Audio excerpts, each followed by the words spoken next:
nunca conseguiremos ser igual a Jesus, nunca conseguiremos ser perfeitos. Mas nós vamos fazer o quê? Nós vamos lutando, vamos caminhando, vamos fazendo o máximo que pudermos para crescermos, melhorarmos cada dia mais, nos aproximarmos cada dia mais de Jesus. Sabendo que nunca vamos ser iguais, mas podemos imitá-lo em tudo que ele fez, em tudo que ele é. Vamos procurando imitá-lo. Conclusão aí diz: a tendência humana é se esforçar para merecer a salvação. Por isso ainda há aqueles que se ofendem com a mensagem que a salvação é pela fé em Jesus, sem as obras da lei. Gálatas 2,16. O que tais pessoas querem fazer do cristianismo um remendo de pano novo em veste velha. Mateus 9,16, Marcos 2,21. Olha, hoje a teologia ensinada por todas as seitas, as heresias, essas religiões falsas, todas elas ensinam a mesma coisa, o mesmo princípio. Pode olhar aí. Cristianismo, o budismo, o islamismo, aí Testemunho de Jeová, aí os Adventistas do sétimo dia, todos eles têm uma coisa em comum. Inclusive agora tem aí as igrejas tradicionais antigas, que são antipentecostais, e agora também estão aí com a teologia aí de missão integral. Todas elas baseadas na mesma coisa. Todas elas ensinam salvação através de obras. Todas têm isso em comum. Pode reparar, todas têm a mesma coisa, o mesmo princípio errôneo, princípio que engana as pessoas, que é a justificação pelas obras. Isso é terrível, mas é uma coisa que está invadindo as igrejas, inclusive as igrejas evangélicas. Nos últimos tempos, então, a coisa tem ficado cada vez pior. Todos fazendo obras para serem vistos, colocam na televisão. Na época de política, então, é uma coisa terrível. Querem se justificar pelas obras, querem porque querem comprar a salvação, querem provar para os outros que são salvos porque fazem alguma coisa. E isso é terrível. Precisa a igreja abrir os olhos, abrir o seu entendimento para compreender, para entender direitinho isso e afastar essa ideia do seu coração. A salvação é pela graça de Deus, é sem merecimento. A salvação é mediante a fé em Jesus Cristo, não é pelas obras. Então, quando se fala aqui remendo de pano novo em veste velha, o que acontece? Você coloca um remendo, pano novo, uma veste velha, vai costurar, daqui a pouco rasga, porque o pano velho vai rasgar, não vai aguentar o pano novo ali. E qual é esse pano velho? A lei. As pessoas querem colocar a salvação aí. E não vai dar certo, não vai encaixar esse negócio, não vai dar certo de jeito nenhum. Então, cuidado com essa nova doutrina, que não é nova, é muito antiga. Todas as religiões têm a mesma coisa em comum. Querem salvação por meio de obras, porque aí eles podem comprar a salvação. Não precisa de fé. Vamos orar agora. Se você deseja aceitar Jesus como Senhor e Salvador, é a sua oportunidade. Pai querido, em nome de Jesus, apresento, Senhor, essas pessoas que se chegam a Ti agora arrependidos dos seus pecados. Ó Senhor, perdoa-os. Ó Senhor, tem misericórdia dessas vidas, tem misericórdia daqueles, Senhor, que estão vivendo no engano das religiões falsas, das heresias, das seitas.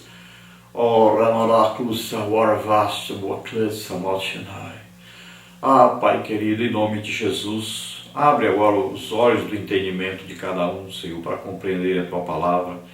Ó Deus, ajuda-os a entender que a Tua salvação é pela graça, Senhor. Nós não merecemos nada, não fizemos nada para sermos salvos.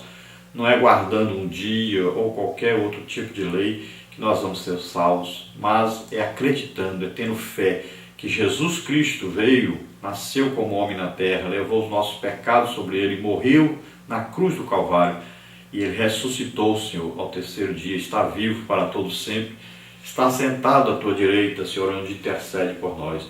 Que todos possam crer nisso, aceitar isso, em nome de Jesus. Pai querido, cura agora, Senhor, os enfermos, batiza com o Espírito Santo, liberta os cativos e oprimidos. Oh, Pai querido, em nome de Jesus, realiza maravilhas nessas vidas. Nós te agradecemos em nome de Jesus. Amém. Glória a Deus. Queremos avisar então que mês de fevereiro aí nós estaremos em Santa Rita do Maranhão. Mês de março nós estaremos aí nesses dois locais aí em São Paulo. Dia 14 e 15 estaremos aí, então pertinho de Presidente Prudente. Esteja aí conosco. E no dia 28 e 29 estaremos aí na área 18, no setor 18 do Belenzinho, em São Paulo. Esteja conosco. Se você deseja nos convidar, é só entrar em contato conosco. Você vê aí abaixo o nosso telefone, nosso e-mail. Entre em contato. Nós estaremos aí junto com você, ministrando a palavra de Deus. Podemos ministrar aí um seminário de Escola Bíblica Dominical para professores, superintendentes, interessados em Escola Bíblica Dominical. Também podemos pregar à noite, sempre onde nós vamos. Nós fazemos aí o trabalho de Escola Bíblica Dominical e depois pregamos à noite. Também podemos aí estar aí trazendo uma palestra sobre família, sobre missões. Eu já fui missionário.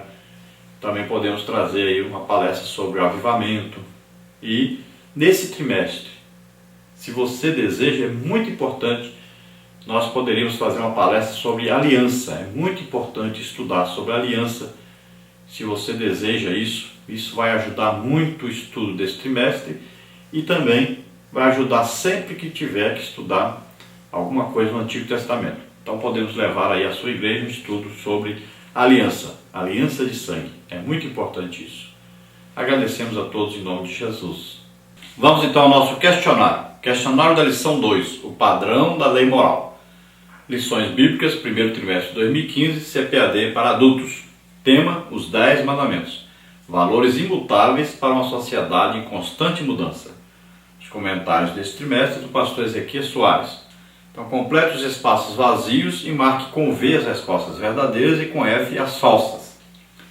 Lembrando então que aqui nos vídeos nós trazemos já as frases completas e também as respostas só verdadeiras.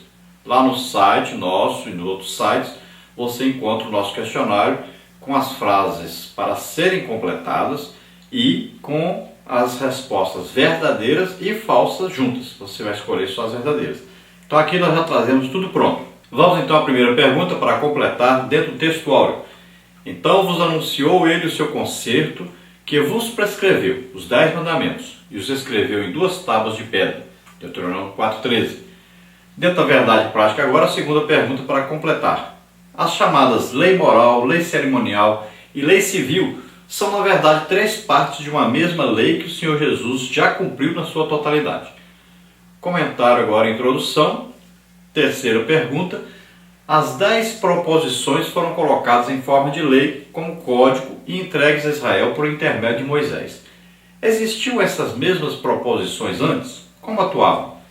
Então, desde o princípio do mundo, todos sabem que é imoral matar, adulterar, furtar, dizer falso testemunho, desonrar pai e mãe.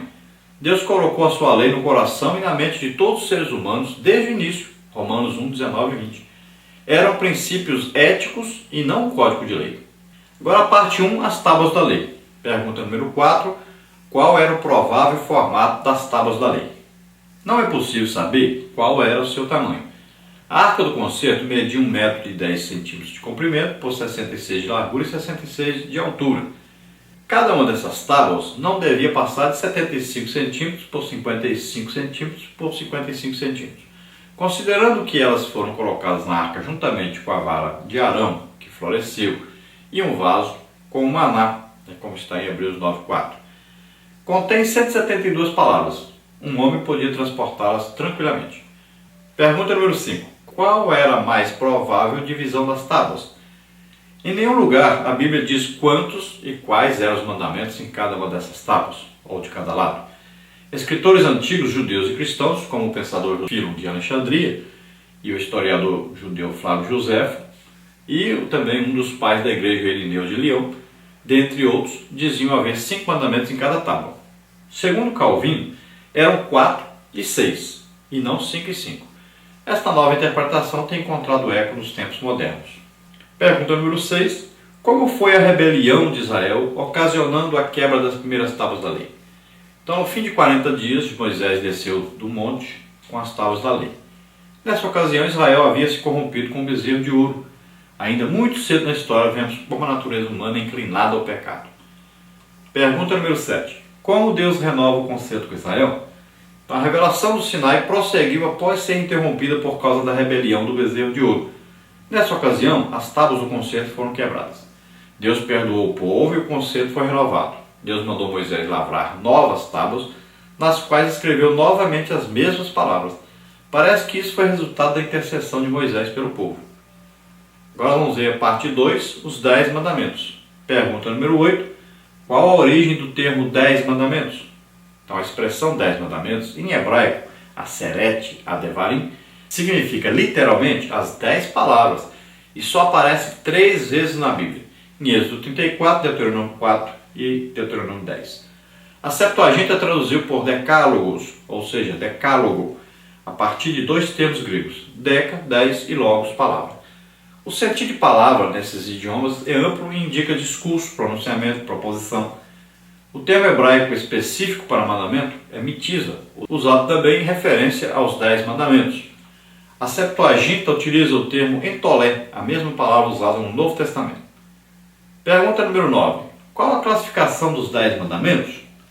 As autoridades religiosas de Israel sempre classificaram os 10 mandamentos em 2 grupos, teológico e ético, vertical e horizontal, relação do ser humano com Deus e com o próximo. Os primeiros mandamentos são teológicos e se resumem no primeiro e grande mandamento. Os da segunda tábua são éticos e consistem em amar o próximo como a si mesmo. Pergunta número 10. Qual a forma dos 10 mandamentos? A forma dos 10 mandamentos é geralmente chamada de categórica ou absoluta. É uma das formas de lei que apresenta um estilo sóbrio e de estrutura rítmica, assonante, paralela e poética.